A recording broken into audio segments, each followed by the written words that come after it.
Morning mga idol. Back to biyahe na naman tayo. Galing tayong Netherlands, papunta tayong Germany. Medyo maaga-aga ang schedule natin sa kliyente.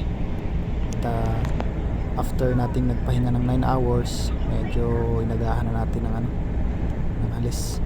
Madilim-dilim pa nung ako'y sumibat ng Netherlands kanina.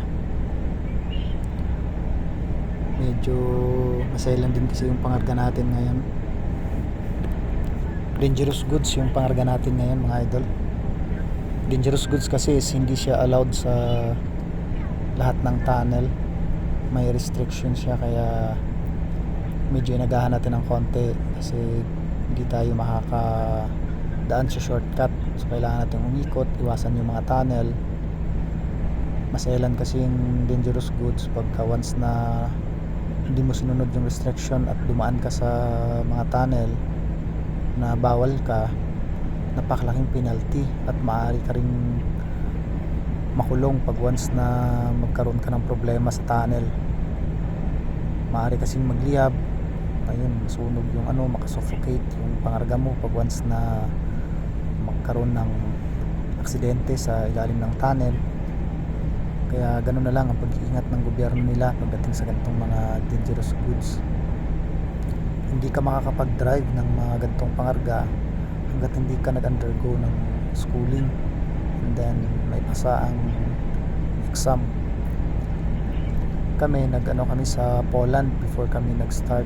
Karoon na kami ng training about sa ganitong mga pangarga. Kaya medyo inagahan natin today. Medyo malaylayo yung iikutan kasi natin para maiwasan yung mga tunnel. Dito sa part na to mga idol, share ko lang, napakalakas po ng hangin. Kaya may mga warning signs dun sa unahan na pag malakas talaga yung buso ng hangin ay magdahan-dahan, lalo na yung mga truck. Kaya dito nakalagay yung mga mga idol, yung mga windmills nila, napakarami. Kabilaan po yan. Hindi na nakikita na ng camera ko yung kaliwat kanan. Basta na marami po yan mga idol.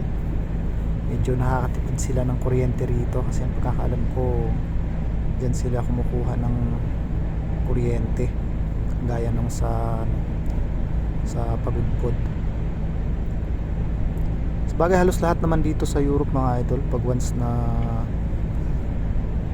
mapasyal ka rito, halos lahat naman may mga ganyan.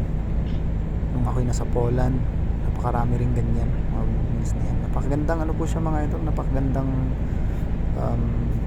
mas masarap sa mata. Kahit sabihin natin meron din sa atin yan at lagi natin nakikita, pero maano pa rin siya, magandang tingnan pa rin. Nasa Pagudpod ako 2 beses na, maganda rin ang natin ng ganyan, naging tourist attraction din yung natin doon sa Pagudpod. Meron din tayo niyan sa meron din tayo sa part ng Pililla Rizal, kung sino yung mga nagagawi doon. May nakita rin akong mga windmills doon sa may part na yun, sa bundok, pero hindi ko siya napuntahan ng malapitan. Kasi nung ako'y nag-grab pa sa Manila, na babiyahe rin ako sa part ng Rizal, ay nakikita ko na medyo marami-rami din pala doon. Itong medyo malaylayo pa tayo sa kliyente natin, mga 4 na oras pa ata. Medyo madilim-dilim pa nung ako'y umalis kasi mahirap na malate. Yun lang mga idol. Salamat sa panood ng video ko, at lagi po tayong mag-ingat mga idol. God bless po sa ating lahat.